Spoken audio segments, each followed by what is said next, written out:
Саламатсыздарбы? Дүнөдөгү окуялардын бизге таасири кандай болушу мүмкүн? Башка өлкөлөрдөгү жаңылыктар Кыргызстанда кандай кабыл алынууда? Назарыңыздарда Азаттык радиосунун Биз жана дүйнө берүүсү Прагадагы студияда Айнура Жекше кызы. Кыргызстанда коронавирус эпидемиясы учурунда жакындарын жоготкондор адам өмүрү кыйылган кайгылуу учурларды териштирүүнү бийликтен талап кыла баштады. Саламат сактоо министрлиги кайрылууга чейин эле иликтөө башталганын билдирди. Расмий маалыматта айтылган 1,5 миңдей кишинин өлүмү үчүн ким жооп берет? Күнөөнүн баарын дарыгерлерге оодаруу аракети болбойбу?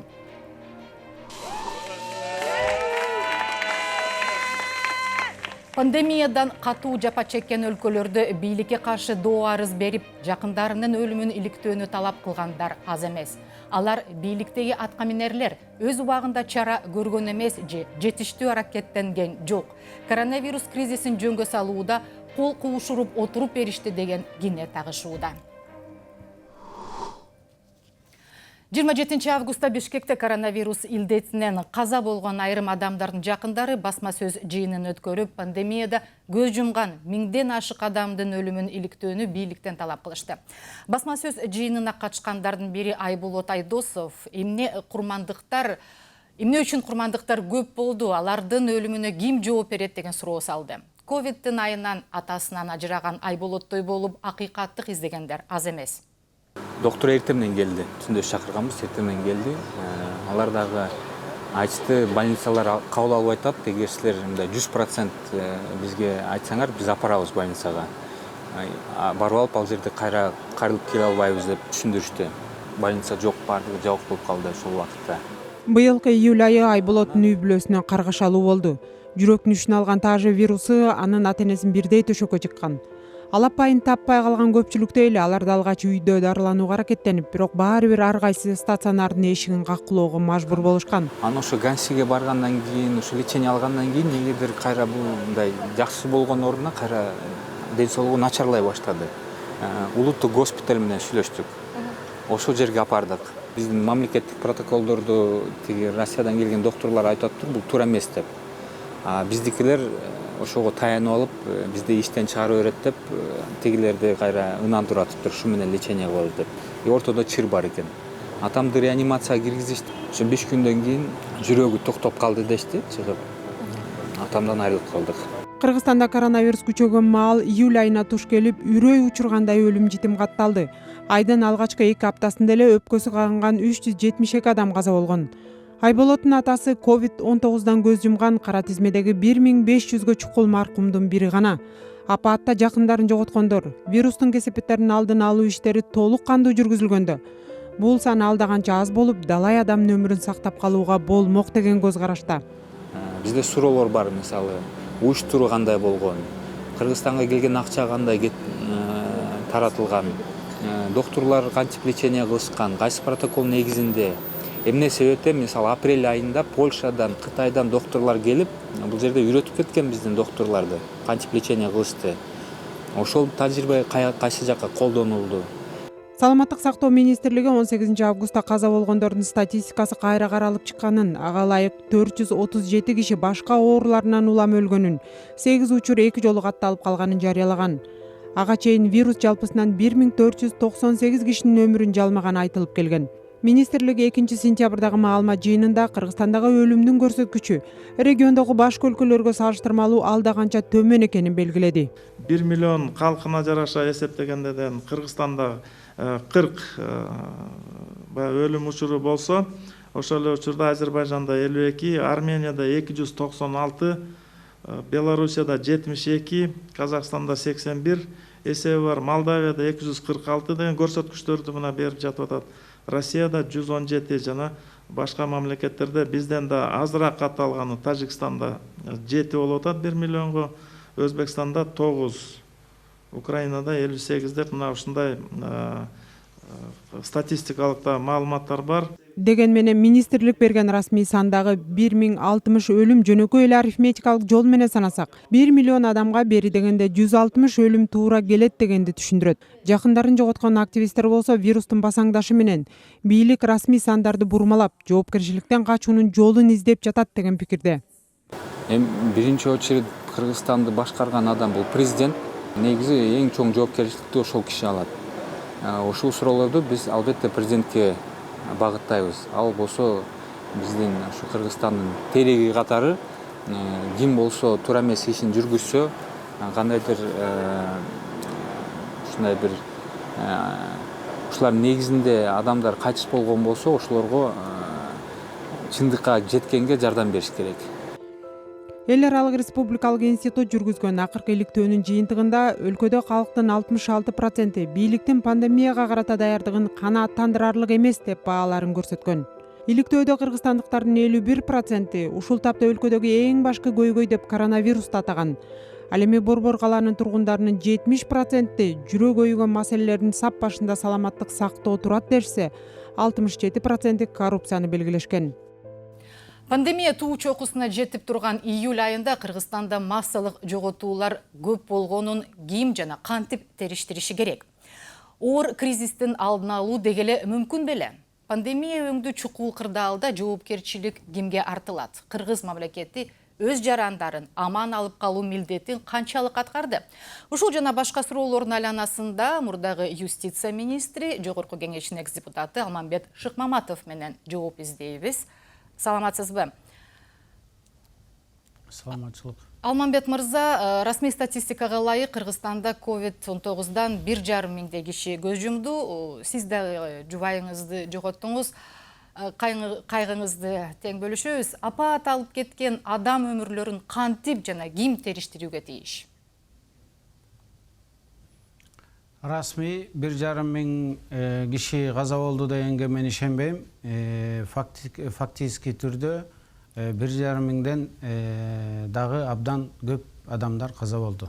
Ошол күндөрү биз расмий маалыматтарда бүгүн 50 адам каза болду, бүгүн 60 адам каза болуп атты деп атканда, моргтордун эле өзлөрүнүн статистика боюнча жүздөгөн адамдар ошо моргто болгонда, а моргко жетпей калган адамдар дагы абдан көп болгон. Ошондуктан расмий ошол Минздрав айтып аткан маалыматка ишенбөөгө негиз бар. Ошондуктан биз сөзсүз түрдө комиссия түзүшүбүз керек. Эгерде ушул менин болжолум менен бир 2,5 миңге барат болуш керек. Анткени мен ошо моргтогу анан жанагы официальный Минздравдын маалыматы менен моргтун маалыматын мен мындай шайкеш келбей атат. Ошондуктан мен божомолумда көбүрөөк болду. Макул ошол көбүрөөк болгондун бир 30% баягы өзлөрүнүн хронический оорулары бар, аларга баягы дүйнө жүзү чынын эле адамзат дары таппай атат деген жүйө болсо, мен ойлойм ушул 70% ушул мамлекеттик органдардын саламаттыкты сактоо министрлигинин өкмөттүн түздөн түз шалакылыгынан кесепетинен болду. Муну ачык айтышыбыз керек. Биз өч алалы же болбосо бирөөнү жазалайлы деген эмес. Албетте эч ким муну атайлап жасаган жок, бирок мындай шалакылык, мындай жоопкерчилик мындан кийин болбош керек деген бир сабак болуш керек деген мааниде биз сөзсүз түрдө иликтөөлөрдү жүргүзүп, ачык айкын иликтөөлөрдү жүргүзүп, керек болсо мамлекеттик комиссия түзүп, эми 2 миң адам бул согушта да 2 миң адам өлбөйт да. Ошол 2 миң адамдын тагдыры бул оюнчук эмес. Ошондуктан биз сөзсүз түрдө муну иликтешибиз керек. Сиз министрлик деп калдыңыз. Ушул жерден саламат сактоо министринин орун басары Мадамин Каратаевдин комментарийин угуп алсак. Бул жерде тиги эмелердин первичный документтерди көтөрөт, история болезньдерди көтөрөт. Аларда болгон кандай себептерин, эгерде патологоанатомический вскрытие боло турган болсо, вскрытиянын немесин, актын карашат. Ошентип, как эксперт катары документтерди бардыгын карап чыгышат. Поляктар келди, мына россияндар келди, кытайлар келди. Эми туура эмес лечение деп туруп эле бир адам айтса, шуну айтып болобу? Мына канча почти 1 ай жүрүштү Россиядан келген. Мына 42 адам, 8 эме лаборантский состав. Алар бүт бар республиканы баарын кыдырып чыкты. Өздөрү көрүп атты бардыгын. Барып бирге жүрүштү алар менен. Эмне деди Кустов? Мен актанбай эле коеюн эми. Эми односторонний бир-экөө туура эмес лечение болду десе эле бул боюнча тыйнак чыгарам болбойт да эми.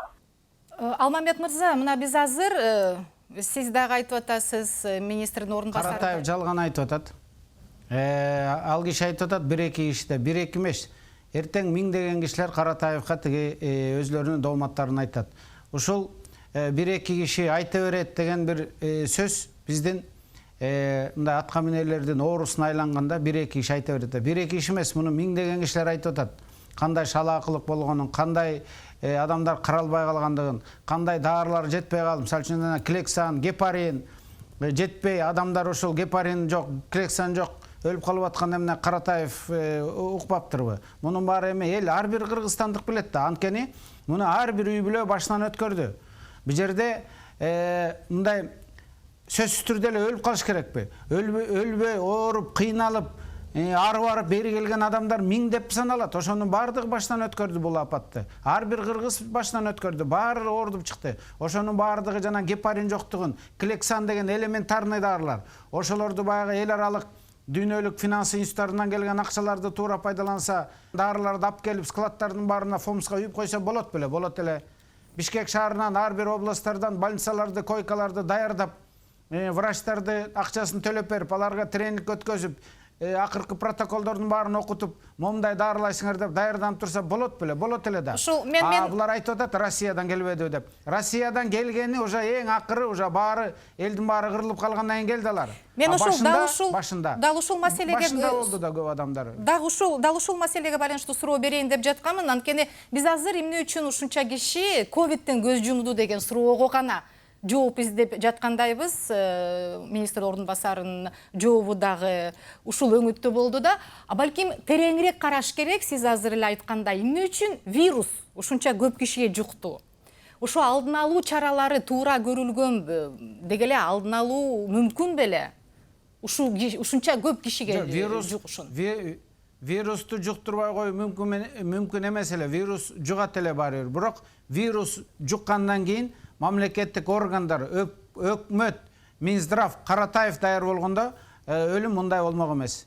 Азыркы мына адамдардын өлүмү бир, мен ойлоп атам, бир 2000ге чукул болот деп. 2000ге чукул болсо да бир 1000 адамдын жаны аман калат эле. 1000 адам ошол Каратаевке окшогон чиновниктердин айынан болду. Мен аны түз айтам, сотко берем, биз далилдейбиз. Чиновниктердин жок дегенде бир моралдык күнөөсүн мойнуна алып койгосунун ордуна жок айта берет деп айтып атпайм. Айта берет деп өлдү дайым. Орустар келип айтпадыбы деп. Эгерде ошол Россиянын, мен кийин да иликтеп карап көрдүм. Россиянын 4-чү протоколу, 3-чү протоколу апрелде эле чыгыптыр, майда эле чыгыптыр. Ошо майда эле ошо Россиянын протоколун алып, эми Россиянын өзү чыгарган жок, ал дүйнөлүк бир ВОЗ, дүйнөлүк стандарттар менен чыгарган протоколда. Ошол протоколдорду алып, бизде эгерде убагында колдонулганда көп адам аман калмак. Вирус баары бир жугат эле деп атасыз, бирок мындай башка бир өлкөлөрдүн мисалы көргөзгөндөй өз убагында чара көрүлгөн жерлерде вирус мынчалык тараган жок, ушунчалык көп киши ооруган жок, ушунча көп өлүм да болгон жок. Мисалы үчүн ошол эле маска тагынуу канчалаган кишини сактап калат деген изилдөөлөр чыгып жатканы менен Кыргызстанда эмнегедир милдеттүү бет кап деген режим киргизилген жок.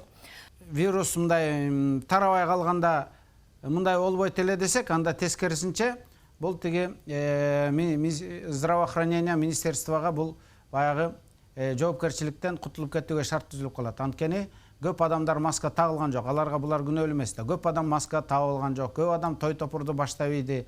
Баары баягы карантинден кийин көчөгө чыкты. Баары баягы тоотпой жүрүп алышты. Ошондон улам жеңил ойлуктан улам ушундай пайда болду. Бирок баары болгондон кийин саламаттыкты сактоо министрлиги даяр турганда, жанагы өрт өчүргүчтөр өрткө даяр турат го, даяр турганда өлүм житим мындай көп болмок эмес. Дагы бир кайгылуу мисалды келтире кетсек, Чүй облусунда кызыл зонада иштеген медайым Гүлүйпа Акчороева дем алдыруучу аппаратка туташтырылган экен. 9-июлда ооруканада свет өчүп калганда көз жумган.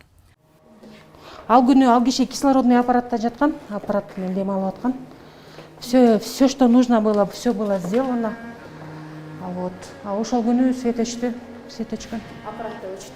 Конечно, полное электричество өчкөн, Мына бул киши дагы красный зонада иштеген да.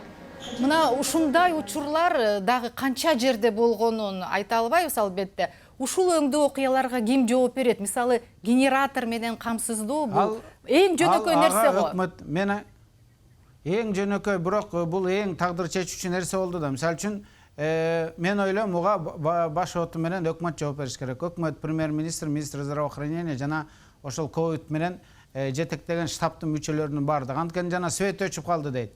Свет өчүп, сиз бир эле мисалды айтып атасыз. Канча адамдарды врачтар орун жок деп эле албай коюп, канча адам өлдү. Мына элестетип көргүлө, ушундай кандай соо адамдын жүрөгү оорубай койбойт. Адам дем ала албай, аба жетпей доктурга келсе, доктур эшигин жаап, ичинен илип алып, орун жок, кеткиле, эмне кылсаңар ошо кылла деп атат. Анан ошондон кийин жана дворец спорт баардык жерде баягы ачылбадыбы? Эми ал ачылганда эртерээк ал баягы апат каптап адамдар өлүп баштагандан кийин ачылды. Ачылганы туура болду. Аны убагында чара көрүштү. Анысына баягы рахмат айтса болот да, жана ошо жердеги ачып чуркап жүргөн адамдарга. Бирок ошону өкмөт, ошону министр здравоохранения адамдар өлүлүк деле ошонун баарын даярдаш керек эле да. Мына мен өзүмдүн башыман өткөндү айтайын. Мен ошол акыркы күнү красный зонага эмне болсо ошо болсун деп өзүмө тобокел салып эле кирип баргам. Ошо кирип баргандагы акыбалды мен өз көзүм менен көргөм. А жерде жалгыз бир медбрат, бир медсестра жүрүптүр 60 кишиге.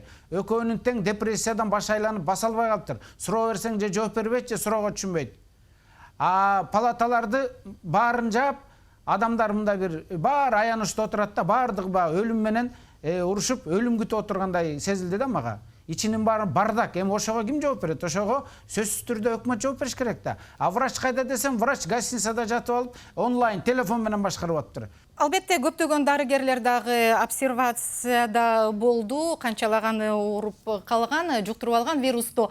Айтсаңыз, сиз алдыда саясий эрк тууралуу сөз кылып кеттиңиз, жоопкерчилик тууралуу.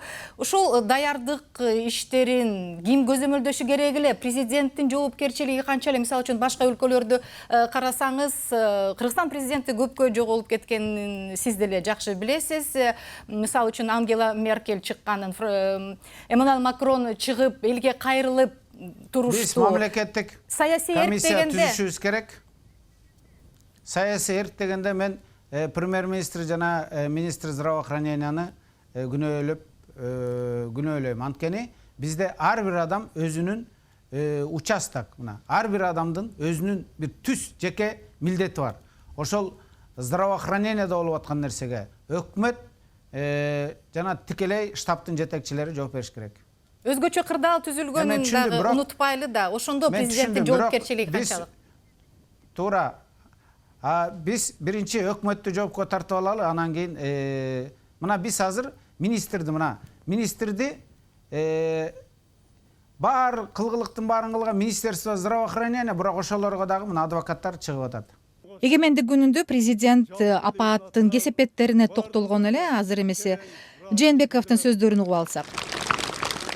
Бул апааттан кутулуу мамлекеттик бийликтин аракетинин гана эмес, коомдун биримдигинен жана жоопкерчилигинен көз каранды экенин көрдүк. Биздин саламаттык сактоо системабыз менен экономика дарамедибиз гана эмес, элибиздин ынтымагы да чоң сыноодон өттү.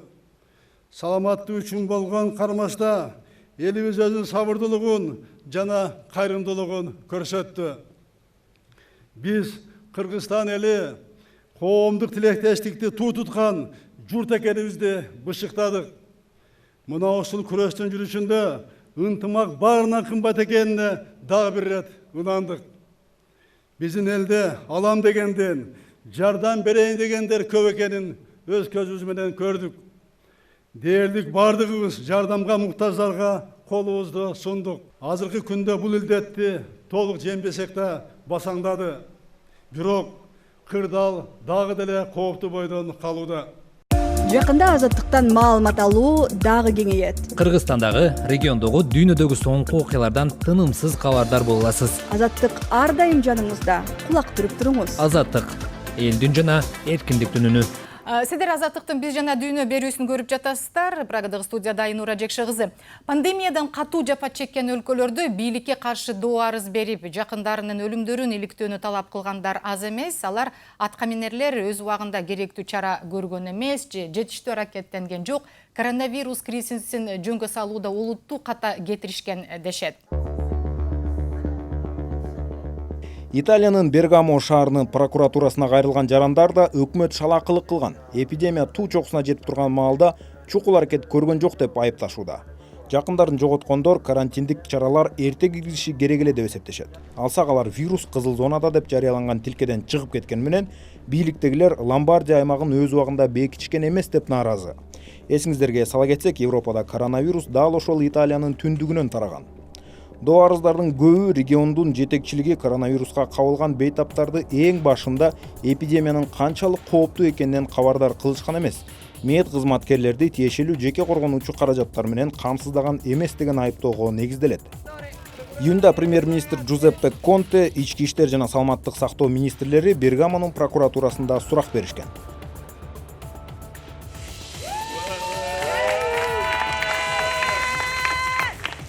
20 июнда Парижде болгон акция. Жергиликтүү активисттер саламаттык сактоо министрлигинин эшигине кызыл боек чачып жатышат. Алар бул коронавирус кризиси убагында бөөдө өлүмгө дуушар болгондордун канынын символу экенин айтышкан. Ооруканалардын жана жалпы системанын даяр эместиги, эмгек шарттарынын начардыгы миңдеген өлүмгө себепкер болгонун айткан активисттер жек көрүү медалын да тапшырышты. Жылдар бою медиктер ооруканаларда жетиштүү шарттар жок экенин какшап айтып келишкен. Коронавирус кризиси бул кашкайган чындык экенин дагы бир ирет далилдеди. Биз бул жерде катардагы медиктерди колдоо үчүн алардын эмгек шарттарын оңдоону талап кылып келдик. Францияда жүздөгөн дарыгер мурдагы өкмөт башчы Эдуард Филипп жана мурдагы саламаттык сактоо министри Аньес Бузенди сот жообуна тартуу демилгесине кошулду. Саясий лидерлерибиз опурталдуу жагдайда чечкиндүү аракет көрдү. Андай чечимдерди шашылыш кабыл алуу керектигин түшүнүүгө жөндөмсүздүгү кандай кооптуу кесепеттерге алып келиши мүмкүн экенин көргөзүштү деп айтылат арызда. Тиешелүү петицияга 1,5 миллиондон ашуун киши кол койду. Өкмөттү атайлап эмес адам өлтүрүү жана шалаакылык үчүн сотко бергендер 100 кишиге чамалап калды.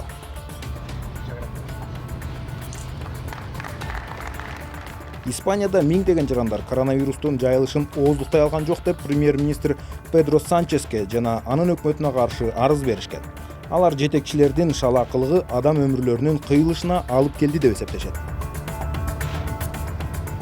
Италиянын Бергамо провинциясы жана шаары калкынын санына карап санаганда коронавирустан эң көп киши каза тапкан аймактарга кирет. COVID-19 курман болгондорго адилеттүүлүк комитети деп аталган топ Facebook'та 65 миңден көп кишинин башын бириктирет. Алар пандемияда жоготкон жакындарын эскерип, баракчада жеке таржымалдарын баяндашат. Биздин суроолорубузга демилгечи топтун жетекчилеринин бири Стефано Фуско жооп берди. Стефано, сиздердин тобуңар же ушул демилге жөнүндө айтып берсеңиз. Биздин топ быйыл 22 мартта чоң атам өлгөндөн кийин Facebook'тагы тайпа катары пайда болгон.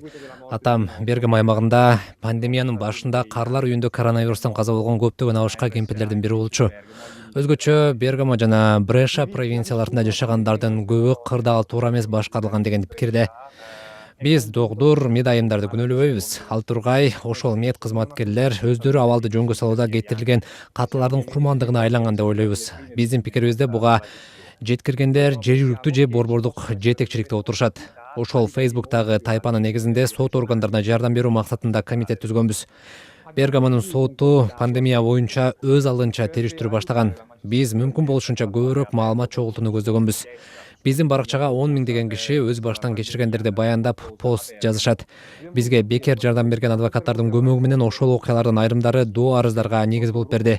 Бирок биз кайсы бир конкреттүү адамдардын же мекемелердин үстүнөн арызданбайбыз. Тигил же бул киши күнөөлүү деп айтууга укугубуз да жок. Жөн гана ушундай кырдаалга жооптулар болушу керек деген оюбузду ортого салабыз. Бергамонун прокуратурасына жана сот органына кайрылып, кризисти жөнгө салуу кандай болгонун териштирүүнү өтүндүк. Биздин баракчабызга жарыяланган баян, таржымалдар аркылуу аларга көбүрөөк маалымат топтоону көздөйбүз.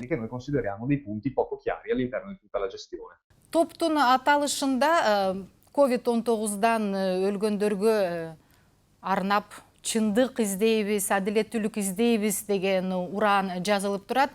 Адилеттүүлүккө кантип жетсе болот дейсиз?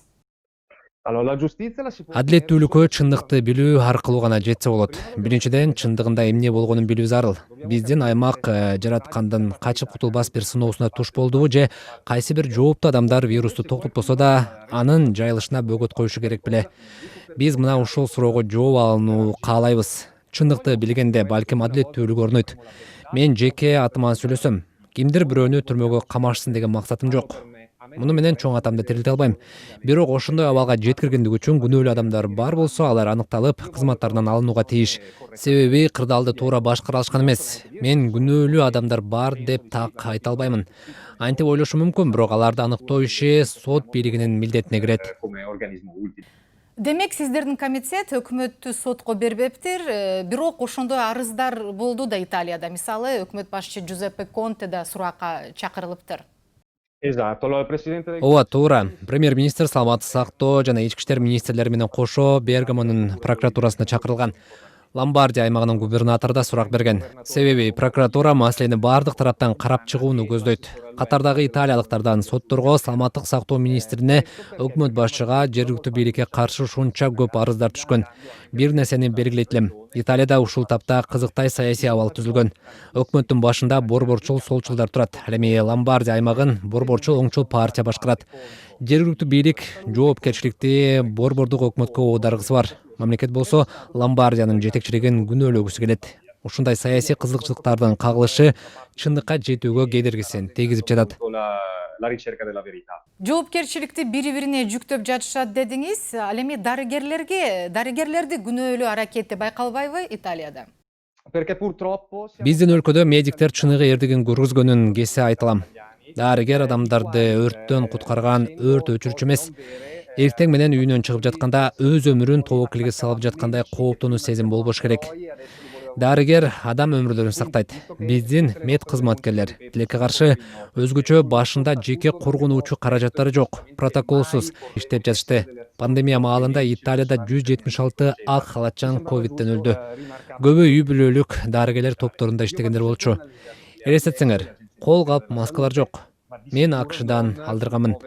Ушундай эле абалда дарыгерлерде калган. 176 мед кызматкердин өлүмү мына ошондой абалдын кесепети болду.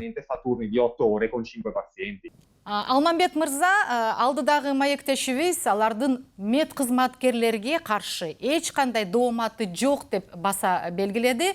Кыргызстанда дарыгерлердин жоопкерчилиги канчалык, ошол эле маалда медиктер укуктук жактан канчалык корголгон?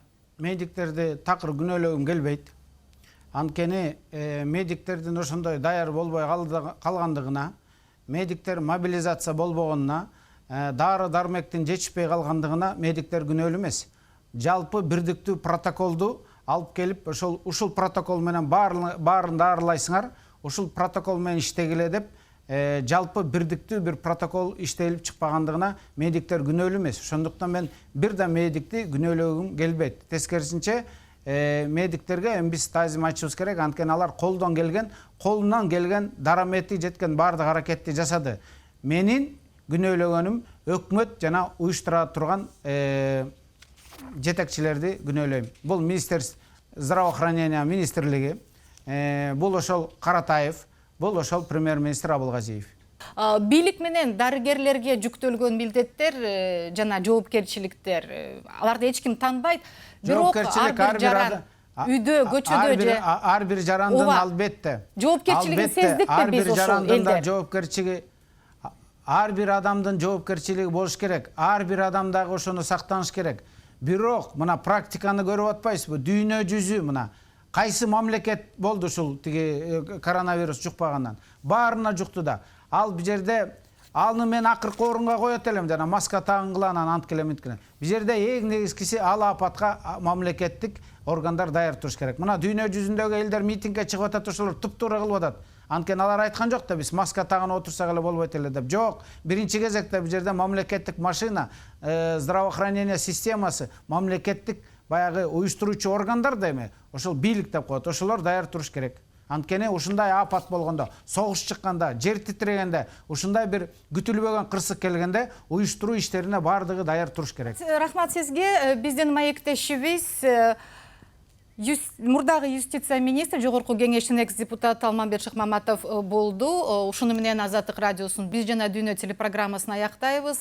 Бул берүүбүздү бейшемби күндөрү ЛТР телеканалынан, Азаттык.орг сайтыбыздан, ошондой эле YouTube'тан да көрүп туруңуздар. Элибиз аман, дүйнө тынч болсун. Прагадагы студияда сиздер менен Айнура Жекше кызы коштошот. Сак саламатта калыңыздар.